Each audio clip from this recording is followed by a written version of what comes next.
नमस्कार मंडळी, छाया होम किचनमध्ये तुमचे मनपूर्वक स्वागत आहे. आज आपण गुढीपाडवा स्पेशल श्रीखंडाची रेसिपी पाहणार आहोत. तर तुम्ही हे श्रीखंडाचे स्ट्रक्चर पाहूनच तुमच्या लक्षात आलं असेल की किती मस्त हे श्रीखंड झाले आहे. मार्केटपेक्षाही 1000 पटीने हे श्रीखंड एकदम मस्त झाले आहे आणि चवीला तर अप्रतिमच झाले आहे. तर तुम्ही अशा प्रकारचे श्रीखंड नक्की करून पहा. एकदम मस्त रेसिपी आहे. आणि गुढीपाडव्या म्हणजे आपला वर्षाचा पहिला दिवस आहे. तर स्वामी समर्थांना आपण अशा सुमधुर श्रीखंडाची आपण नैवेद्य दाखवणार आहोत. तर त्यासाठी अशा प्रकारचे श्रीखंड तुम्ही नक्की घरी करून बघा आणि स्वामी समर्थांची कृपा आशीर्वाद आपल्याला वर्षभर राहावा त्यांचा, म्हणून आपण त्यांच्याकडे प्रार्थना करूयात. तर अगदी सोपी रेसिपी आहे. तर चला मग आपण रेसिपीकडे वळूयात. तर त्यासाठी आपल्याला असे घट्टसर दही आपल्याला लागणार आहे. तर हे दही मी घरच्या दुधापासून तयार केलेले आहे. आदल्या दिवशी दही तयार केलेले आहे. तर ह्या दह्याची रेसिपी मी प्रथम चॅनलवर अपलोड केलेली आहे. त्याची लिंक मी या व्हिडिओच्या डिस्क्रिप्शन बॉक्समध्ये टाकेल. तर पाहू शकता दह्याचे स्ट्रक्चर किती घट्टसर हे दही आपण तयार केलेले आहे.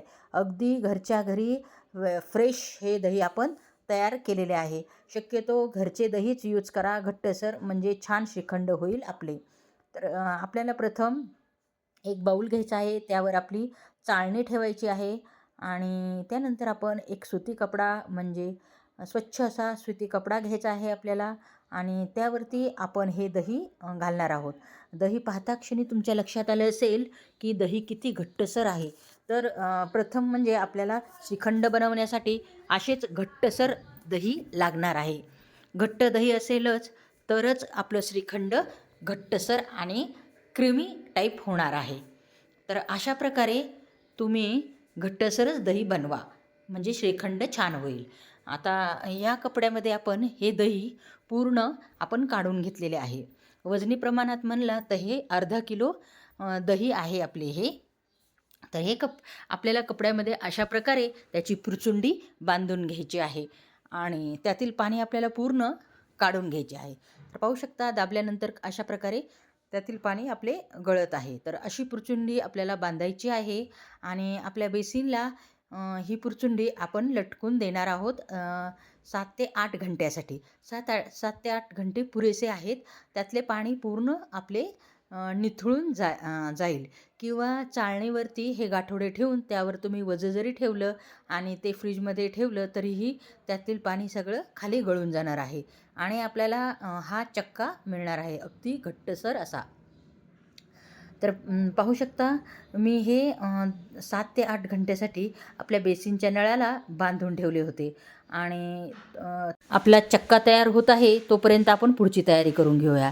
तर आपण मिक्सर जारमध्ये आपण अर्धी वाटी, म्हणजे मोठी वाटी नाही, ही छोटी वाटी भरून घेतलेली आहे आणि त्यामध्ये आपण एक लवंग घेतलेली आहे आणि आपल्याला त्यामध्येच मिक्सरमध्ये पिठी साखर करतानाच एक विलायची घालायची आहे फ्लेवरसाठी आणि त्यानंतर आपण मिक्सरमध्ये आपण बारीक अशी पिठी साखर तयार करून घेणार आहोत. लवंग आणि एक विलायची जरूर घाला, म्हणजे श्रीखंडाला छानपैकी फ्लेवर येणार आहे. तर पाहू शकता आपली पिठी साखर रेडी झालेली आहे आणि 8 ते 9 घंटे झालेले आहेत आणि आपला हा चक्का पण रेडी झालेला आहे. तर मी दुसऱ्या दिवशी हा चक्का काढून बघितला तर पाहू शकता किती मस्त असा हा आपला घट्ट चक्का झालेला आहे. पाहू शकता पूर्णपैकी आपले पाणी त्यातले निघून गेलेले आहे आणि घट्टसर चक्का आपल्याला मिळालेला आहे. पाहता क्षणी तुमच्या लक्षात आलं असेल की किती घट्टसर आपल्याला चक्का मिळालेला आहे. तर आपण चाळणीमध्ये गाळण्यापेक्षा पेक्षा आपण मिक्सर जारमध्ये हा चक्का घेणार आहोत, म्हणजे जास्त काही तामझाम आपल्याला होणार नाही आहे. अगदी पटकन 2 मिनटात आपले आता इथून पुढची प्रोसिजर होणार आहे. तर पूर्ण चक्का आपण या मिक्सर जारमध्ये घेणार आहोत आणि पिठी साखर तर आपण रेडी करूनच घेतली होती. पिठी साखर करतानाच आपण एक विलायची आणि एक लवंग घातले होते त्या फ्लेवरसाठी.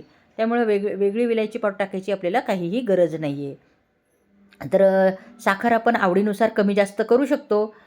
जसा चक्का आंबट गोड असेल त्याप्रमाणे. आणि त्यानंतर मी दुधामध्ये थोडं केशरच्या काड्या घातल्या होत्या, ते मी दूध यामध्ये घातले आहे. आणि आपल्याला 1 ते 2 मिनटासाठी मिक्सरमध्ये फिरवून घ्यायचे आहे, म्हणजे छानपैकी आपलं हे मिक्स होणार आहे. आणि त्यानंतर मी एक प्लास्टिकचा डब्बा घेतला होता सेट करण्यासाठी आपलं श्रीखंड. तर पाहू शकता सर्व असे छानपैकी मिक्स झालं आहे आणि छानपैकी कलरही आपल्या श्रीखंडाला आलेला आहे. तर हे मी आता पूर्ण प्लॅस्टिकच्या हवाबंद डब्यामध्ये आपल्याला हे फ्रीजरमध्ये ठेवायचे आहे, म्हणजे आईस क्रिस्टल त्यावर जमा होणार नाहीत. आणि त्यानंतर मी थोडे बदामाचे काप घातले आहे, ऑप्शनल आहे पण घातले तर छान दिसते म्हणून आणि चवीलाही खूप छान लागते, म्हणून वरती आपण बदामाचे काप घालायचे आहेत. तर पाहू शकता दिसायला किती अप्रतिम असे वाटत आहे, पाहता क्षणी लक्षात येत असेल तुमच्या. आणि त्यानंतर आपण हे आता झाकून ठेवून फ्रीजरमध्ये 4 ते 5 घंट्यासाठी सेट करण्यासाठी वरती ठेवून देऊयात. झाकण लावायचे, त्यामुळे आईस क्रिस्टल आपल्या श्रीखंडावर जमा होणार नाहीत. तर पाहू शकता 7 ते 8 घंट्यानंतर आपण चेक करूयात आपले श्रीखंड झाले आहे की नाही. तर पाहू शकता, पाहता क्षणी तुमच्या लक्षात आलं असेल की आपलं श्रीखंड किती सुमधूर असे झाले आहे आणि चवीला तर अप्रतिम आहेत. आणि पाहता क्षणी लक्षात आलं असेल एकदम मार्केट स्टाईल हे होते, मार्केटपेक्षाही खूप सुंदर हे दही तयार होते. तर मी पाहू शकता मी तुमच्यासमोर कट करत आहे, तुमचं स्ट्रक्चरही तुमच्या लक्षात आलं असेल किती मस्त असे आपले झाले आहे आपल्या श्रीखंडाचे. तर मी आता हे एका बाउलमध्ये काढून घेत आहे. कशी वाटली रेसिपी तुम्हाला? जर तुम्हाला ही रेसिपी आवडली असेल तर चॅनलला लाईक आणि सबस्क्राईब करायला विसरू नका. आणि फ्रेंड्स आणि नातेवाईकांना तुम्ही जरूर शेअर करा हा व्हिडिओ. अतिशय मस्त अशी रेसिपी आहे. अशा प्रकारे गुढीपाडव्याला तुम्ही नक्की श्रीखंड बनवा आणि स्वामी समर्थांना महाराजांना नैवेद्य दाखवा, म्हणजे त्यांचे कृपाछत्र आपल्यावरती वर्षभर राहणार आहे.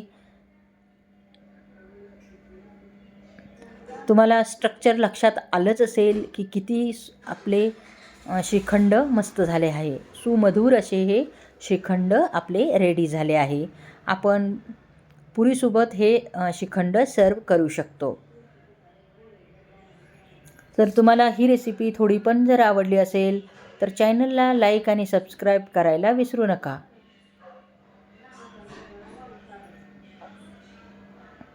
चला मग पुन्हा भेटू अशाच एका मस्त रेसिपीमध्ये.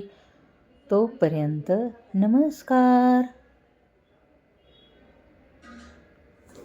आणि तुम्हा सर्वांना गुढीपाडव्याच्या ॲडव्हान्समध्ये हार्दिक शुभेच्छा.